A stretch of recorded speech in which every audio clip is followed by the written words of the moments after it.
Have you ever felt like you were the family's best-kept secret? Someone they only acknowledged when it was convenient and hid when it wasn't? That's what I was for 31 years. My name is Nadia. I'm a 31-year-old ER nurse, single mom to a 5-year-old girl named Willa, and the daughter my parents never quite knew what to do with. Not because I was difficult, not because I caused problems, simply because my life didn't look the way they wanted it to look. No husband, no perfect house in the suburbs, no career that came with a title impressive enough to drop at dinner parties. Just me, a rental apartment in Columbus, a hospital badge I wore with more pride than they'd ever understand, and a little girl who called me Mama like it was the most important word in the English language. Because to her, it was. To my parents, though, especially my mother, I was something closer to an inconvenience with a heartbeat. I want to be fair. They weren't monsters. They provided for us growing up. They sent us to good schools. My mother made breakfast every single morning, and my father coached my brother's soccer team for 6 years. There was love in our house. I believe that. I have to believe that. But there was also a scoreboard, and I never figured out the rules until it was too late. My younger sister Cassie married well. Her husband Theo is the kind of man my mother describes as established. He works in commercial real estate, drives a car that costs more than my annual salary, and comes from a family that summers in Martha's Vineyard. I don't say that with bitterness. Theo is actually a decent person. He's just adjacent to a world my parents desperately wanted to be part of. And Cassie, by marrying him, became their golden ticket. Me? I had gotten pregnant at 25 with a man who turned out to be exactly as unreliable as every red flag had warned me he was. We were never married. He was out of the picture before Willa was even born. I had my daughter, my job, my apartment, and my dignity. And according to my mother, that last one was debatable. You made your choices, Nadia, she used to say. Not cruelly, just matter-of-factly. Like I was a math problem she'd already solved and moved on from. The thing about being the black sheep of a family is that you don't always know you're wearing the wool until someone hands you a mirror. Mine came in the form of an Evite. Theo's father, his family calls him Senator Whitmore, though he technically retired from the state senate 8 years ago and just never let the title go, was hosting his 70th birthday party. It was being held at the Hartwell Estate, a private venue about 40 minutes outside Columbus that I'd only ever seen in photos. The kind of place with a circular driveway and topiary hedges and wait staff who look like they went to school specifically to carry trays. The invitation came through my sister. She forwarded it to the family group chat with a note. Theo's parents are hosting. Black tie. Please RSVP by the 15th. This is a big deal for the 15th. This is a big deal for the family. Let's all make it special. I remember reading it on my lunch break, sitting in the break room at the hospital, eating a sad cup of yogurt. I thought it was sweet that she'd included me. I thought maybe things were shifting. I thought about what I'd wear, whether my mother might babysit Willa for the evening, whether this could be one of those rare nights where I just got to be someone's daughter and sister and not just someone's nurse, or someone's mother or someone's cautionary tale. I thought too soon. My phone rang that evening while I was giving Willa a bath. My mother's name on the screen. I balanced the phone between my shoulder and ear, one hand keeping Willa from splashing water onto the bathroom floor. Hey Mom, did you see the invitation Cassie sent? I did. It looks beautiful. I was thinking I need to talk to you about that. Something in her tone made me go still. Willa looked up at me with soap in her eyebrows, and I forced a smile for her. Senator Whitmore is going to have some very important people there, my mother said. His former colleagues, business associates, people who matter in this city. Okay. And Cassie and Theo they're trying to make a good impression. Theo's family has been very generous to our family, Nadia. Very generous. What are you saying, Mom? She paused. The kind of pause that means she'd rehearsed this, had decided on the kindest way to say the unkind thing. I just think it might not be the right setting for you, with Willa and everything. It's a formal event. Very formal. And you know how you get at these things. How I get? You get uncomfortable. You get quiet. And then people ask questions and you know. The situation with Willa's father. People will ask. They always ask. I stood up slowly, moved to the hallway, lowered my voice so Willa couldn't hear. You're asking me not to come to the party. I'm not asking. I'm just suggesting that maybe this particular event, Mom. Are you asking me not to come? Another pause. It would be better, she said quietly. For everyone. I stood in that hallway for a long moment after we hung up. The carpet needed vacuuming. There was a drawing Willa had taped to the wall. A purple horse with 6 legs and what I think was supposed to be a rainbow. I stared at that horse for a very long time. Then Willa called out from the bathroom, Mama, I'm getting pruny. And I went back in, wrapped her in her duck towel, and didn't cry until she was asleep. Here's the thing, no one tells you about being the family embarrassment. At some point, the embarrassment stops being about them and starts being about you. Not your shame, your clarity. Because there's a moment, if you're paying attention, when you realize that the problem was never your single motherhood, or your apartment, or your job. The problem was that you let them make you small for so long that you'd started to agree with them. I'm a nurse in an emergency room. I have worked 12-hour shifts during ice storms. I have held the hands of strangers taking their last breaths. I once talked a man down from a ledge on the 4th floor of our hospital while the attending physician called security. I have missed Christmas concerts and birthday dinners and countless hours of sleep, and I have done it because people need someone steady when everything falls apart. I was not going to be quietly disinvited from a birthday party because my mother was embarrassed by my life. I didn't call her back. I didn't reply to the group chat. I went to work the next 3 days, picked Willa up from daycare, made dinner, helped with her counting practice, read her a story about a rabbit who was afraid of thunderstorms, and I thought, and then I went online and ordered a dress. Not a tuxedo. I want to be clear about this, because apparently that's a thing people debate. A proper black formal gown. Floor length. Simple, clean lines. The kind of dress that makes you stand differently when you put it on. I found it at a consignment shop online for $68, and it fit like someone had made it with me in mind. I had it hemmed at a place 2 blocks from the hospital. Cost me another $22. $90 total. I want to say that out loud because I knew my mother would be imagining I'd blown my rent on something just to make a point, and I had it. I was practical right up to the end. The night of the party, my neighbor, Mrs.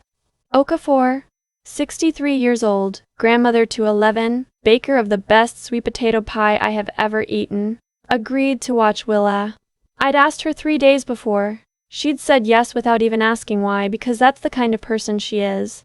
I did my own hair and my own makeup. I wore the pearl earrings my grandmother left me. I drove myself to the Hartwell estate in my 2017 Honda Civic, which I'd vacuumed specifically for the occasion.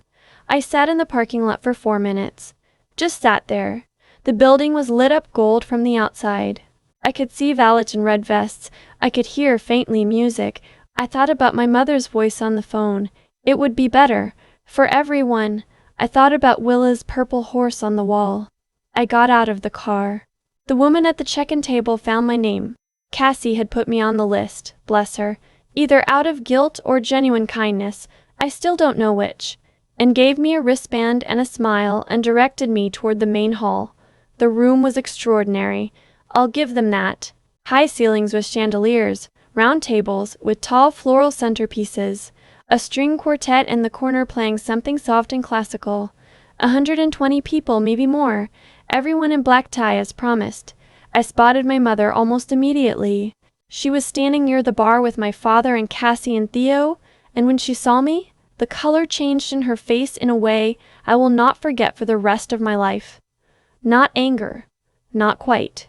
Something closer to panic. She crossed the room faster than I'd ever seen her move. Nadia. Her voice was a controlled whisper. What are you doing here? Attending the party, I said. I'm on the list.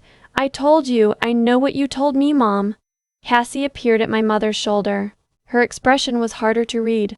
Part guilty, part relieved, part something I hadn't expected, which was quiet pride. She reached out and touched my arm briefly. Said nothing. That one small gesture told me more than any conversation we'd had in years.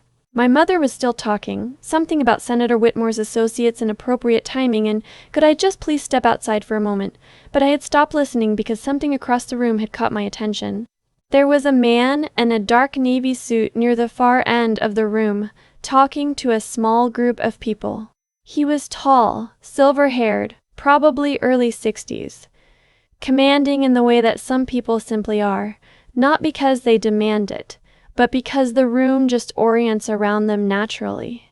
I recognized him immediately, Dr. Franklin Osei, Chief of Medicine at Riverside General Hospital, board member of the Ohio Health Foundation. The man who, 7 months earlier, had come through my ER in the middle of a Tuesday night shift with a cardiac event that presented so atypically that 2 of my colleagues had initially flagged it as a panic attack.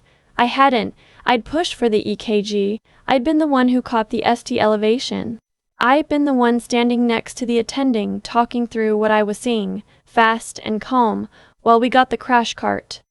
Dr. Osei had been stabilized, transferred to cardiac ICU, and as I later learned, had undergone a procedure that saved his life. He'd sent a card to our department 2 weeks later, handwritten. He'd thanked the team. He'd mentioned me by name. I had not seen him again. Until right now, in the middle of the Hartwell estate, while my mother was whispering urgently in my ear about optics. He saw me at roughly the same moment I saw him. I watched the recognition move across his face, slow, then sudden, the way it happens when you see someone deeply out of context. And then he excused himself from the conversation he was having and he walked toward me, and everything in my mother's expression changed again. Nadia. He said my name with the kind of certainty that made the people nearest us turn to look. Dr. Osei, I said. It's wonderful to see you. I was hoping I might run into you. He smiled. Then he turned to the small circle that had formed around us. My mother, my father, Cassie, Theo, and the couple I didn't recognize who had drifted over. This young woman saved my life, he said simply. She was the nurse on shift when I came into Riverside General last March. She caught what others had missed. I'm standing here tonight because of her. My mother made a sound. It was a very small sound, almost inaudible, but I heard it. Dr. Osei was not finished. I've actually been trying to find the right channel to reach out, he said to me, as if the rest of the room had simply faded. We're expanding our nursing leadership program at Riverside, and I've spoken with your department head about recommending you for the inaugural cohort. It's a formal nomination. It'll come through official channels, but I wanted you to know it was coming. I didn't know what to say for a moment. Then I said, that means more than I can tell you. He shook my hand, firm, genuine, and then he was drawn back into the orbit of other guests, and the room went on around me. My mother had not said a word. My father, who is a quieter man and has always processed things more slowly, looked at me with an expression I hadn't seen since I was very small, something open in it, something that might have been the beginning of understanding. Cassie leaned close to me and said quietly, near my ear, "You look beautiful." I spent the rest of the evening the way I had always spent events like this, calmly, pleasantly, talking to the people around me, eating the past appetizers, listening to the string quartet. A woman named Harriet, who turned out to be Senator Whitmore's sister-in-law, asked about my work and spent 20 minutes telling me about her own experience as a hospital administrator in the 70s. It was the best conversation I had all night. My mother found me near the end of the evening, just before dessert was served. She'd had time to collect herself. She stood next to me at the edge of the room and looked out at the party rather than at me. "You could have told me," she said finally. "Told you what?" "About Dr. Osei. About what happened." I thought about that for a moment. Would it have mattered?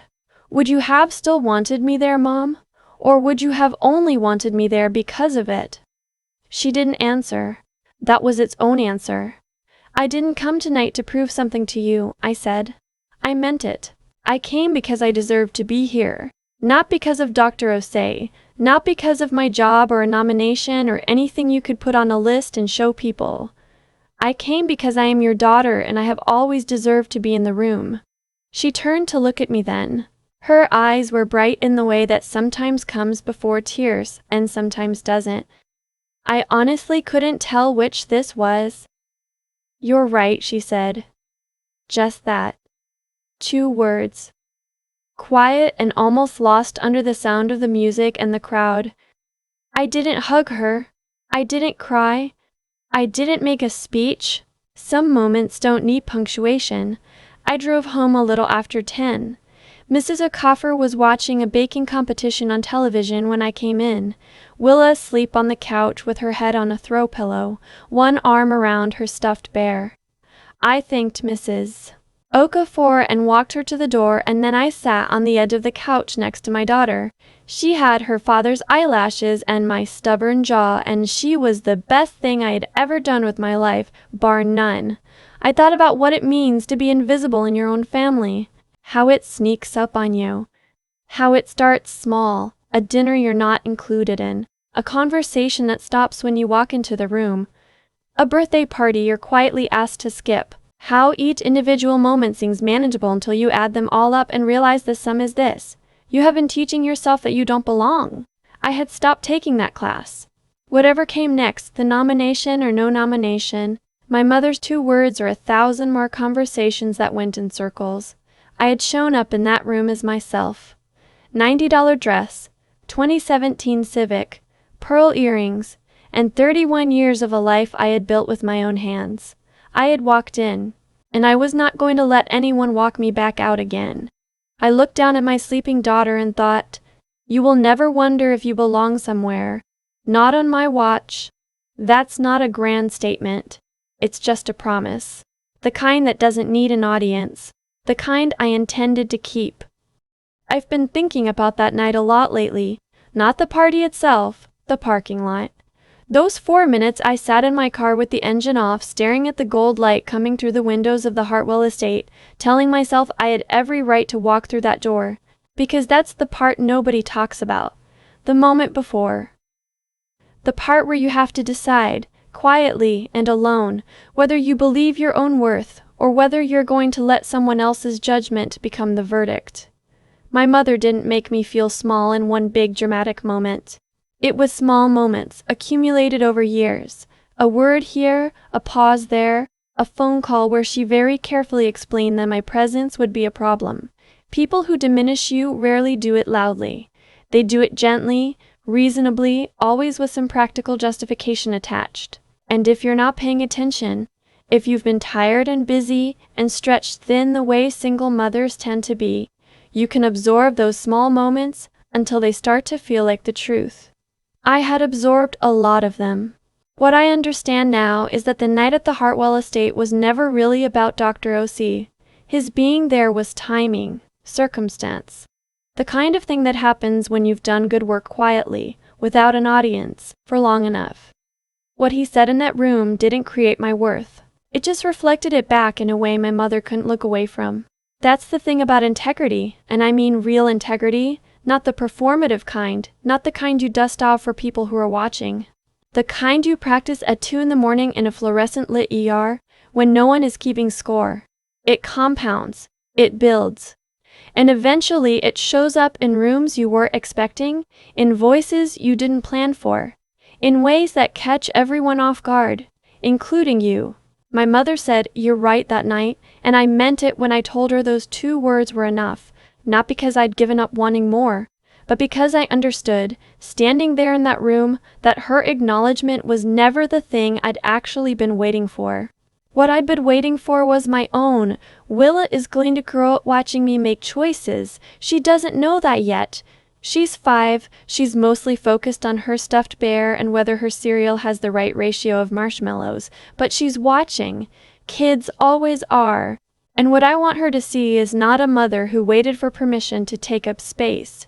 I want her to see someone who understood that belonging isn't granted by the people who were supposed to love you unconditionally.